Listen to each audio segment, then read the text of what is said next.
What is going on? Welcome to Greggles TV. In this video, we're going to go through the first 20 things to do on your Google Pixel 10 Pro Fold. Let's get into it. All right, you got wallpaper. Press and hold on a blank spot on there. Go to wallpaper and style. Choose a wallpaper that you want. If you come down here, you'll see wallpapers. And what you can do is if you go to wallpapers, you have a bunch. You can choose from some suggested photos. You can go to more photos. You have your live effects. So it kind of will do these different things, these different effects on here. Live effects is pretty cool because if you come in here and you choose a photo, which I'll just choose this photo of me. And you know what? I really like this photo. Maybe I want to use just a little bit of a shape on there, or I can go into weather. And if you go into weather, you can actually have it like snow on your wallpaper, or you can see the sun or the rain. Some cool effects in here. You can make it foggy, and you can make it more dense or less dense. You can see let's make that snow heavy. Freeze him. And you can also do these cinematic effects on here. And it takes a second for it to kind of get it going, but it will kind of zoom in and zoom out on there. Let me go back to it, see if it does it. Yeah, it's got to think about it for a second. But ultimately, yeah, oh, there you go. So you can kind of do these cool effects with your wallpapers. Hit the checkbox at the top and you can do it. But you also, within wallpapers, have AI wallpapers. So you can choose one that you want. And it'll ask you some questions on here, like maybe you want one that is minerals. And you can come in here, choose from some predefined things. You want it to be muted, and then you want feeling lucky. It's going to create a wallpaper for you that you can use as your wallpaper on your phone. It might be sometimes easier just to go into Gemini and do it yourself. But you can see what they did with these and see if you like any of these. And again, just hit that checkbox at the top and it'll save it as a wallpaper. Otherwise, they have a collections in here that you can choose from of tons of different wallpapers. If you like any of these, again, just hit next, choose what you want on there and you'll be good to go.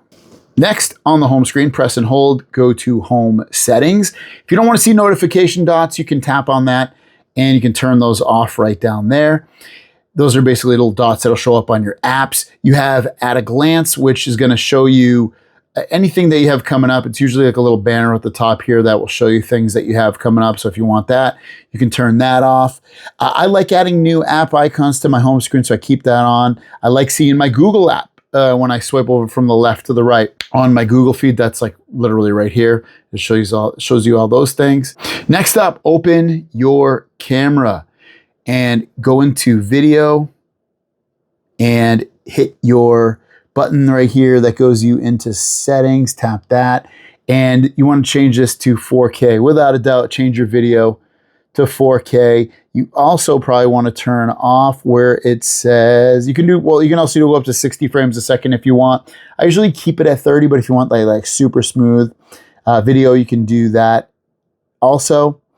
And then if you flip the camera, let's just make sure this also went to 4K, because if it didn't, you're SOL, but let's just check. Yeah, it did. So you're good at that point. That's one of the only things I'd probably change on here would be the 4K for the video.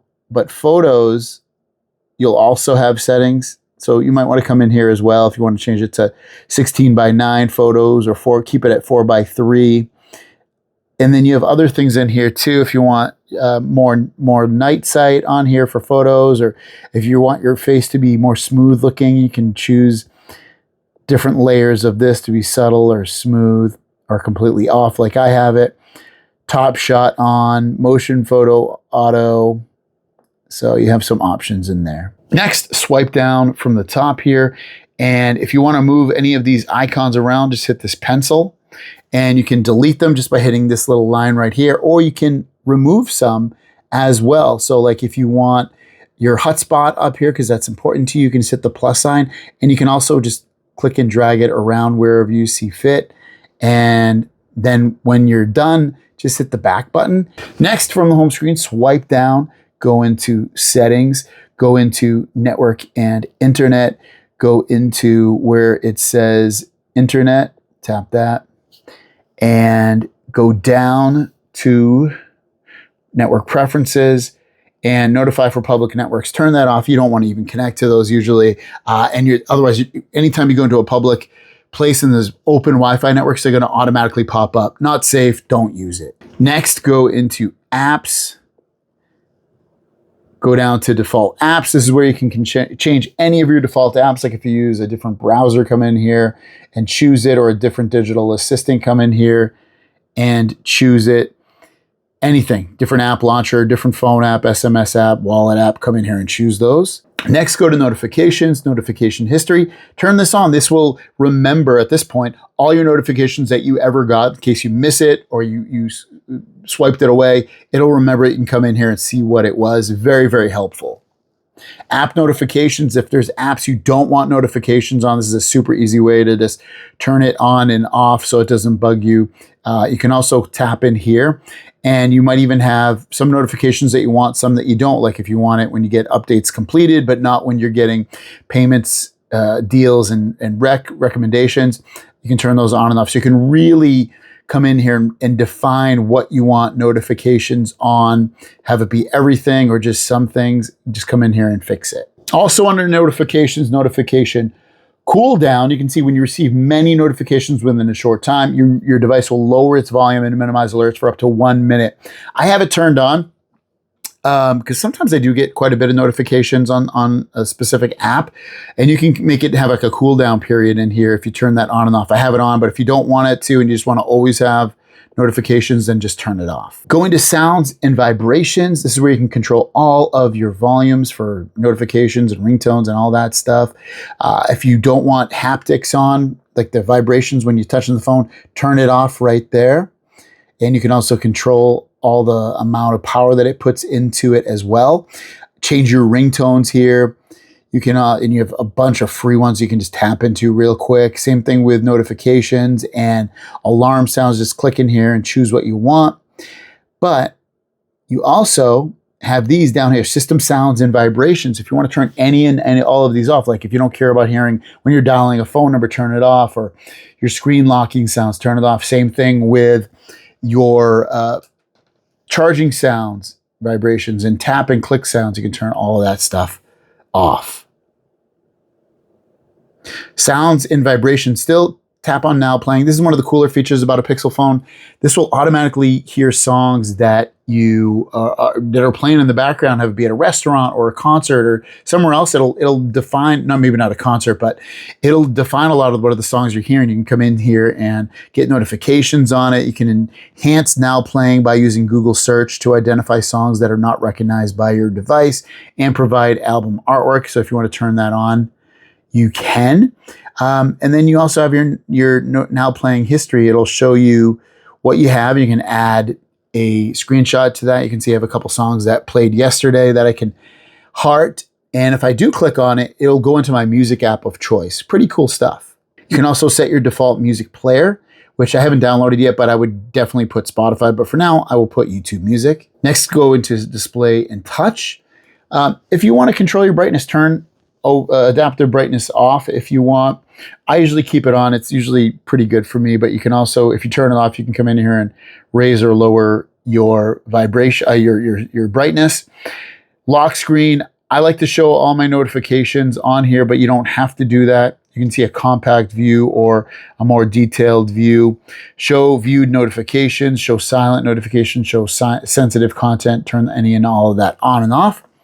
But if you come in here also, you're going to see you have your now playing, which I like having that there. I think that's cool. Lift to check your phone. It'll turn on my screen when I lift it up and basically wake it up.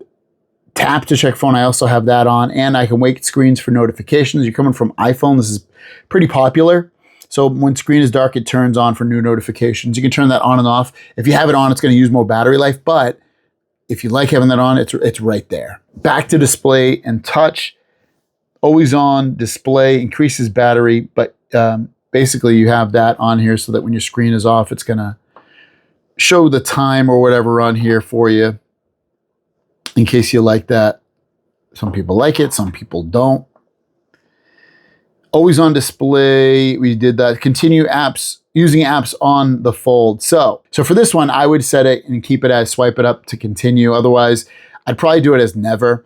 I generally do it as never on my Galaxy Z Fold 7 because it gets a little bit annoying when you close your phone. I don't want that app to open up. I close it because I don't want to use it anymore. Still under display and touch, change your screen timeout to 2 minutes. It is great. You can also do adaptive timeout.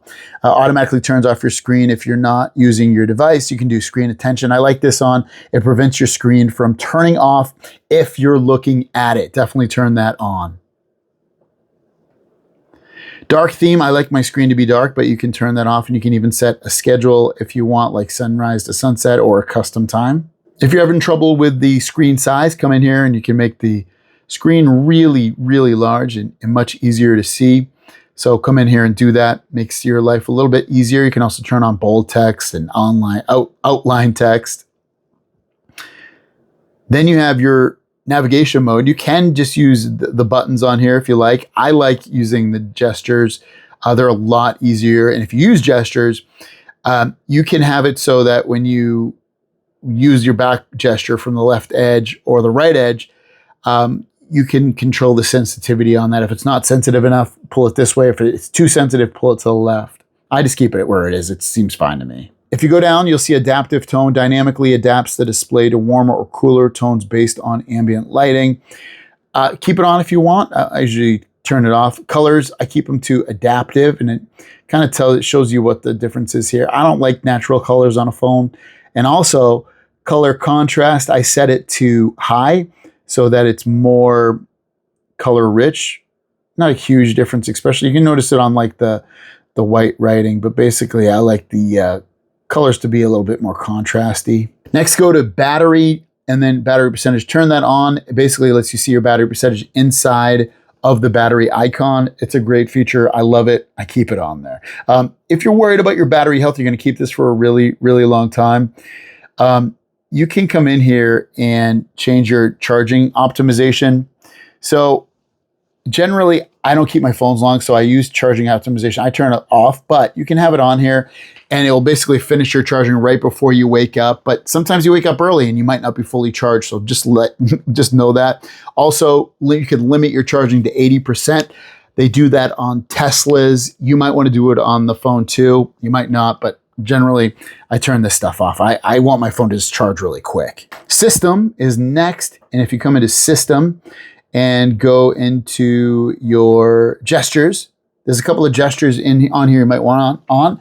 Quick tap to start actions. You can see if you tap the back here and you turn this on, you can have it take a screenshot or access your digital assistant or all kinds of things. I keep this off because more times than not, I'm hitting my phone by accident and it does this action. It becomes kind of a hassle. These other things you can double press. When I double press my power button, it opens my camera, but you can have it open up your wallet if you want or turn it completely off. These other things also I keep on. This one I don't, but you can shush if you flip your phone over while it's ringing and it will be quiet. Still under System, if you go into Software Updates and then System Update, you can come in here and check for any updates that you might have on the phone.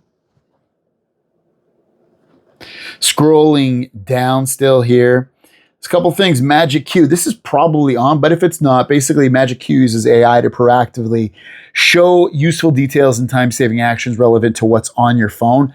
I keep all this stuff on, and it basically makes your life a little bit easier using AI and gives you more information, heads ups.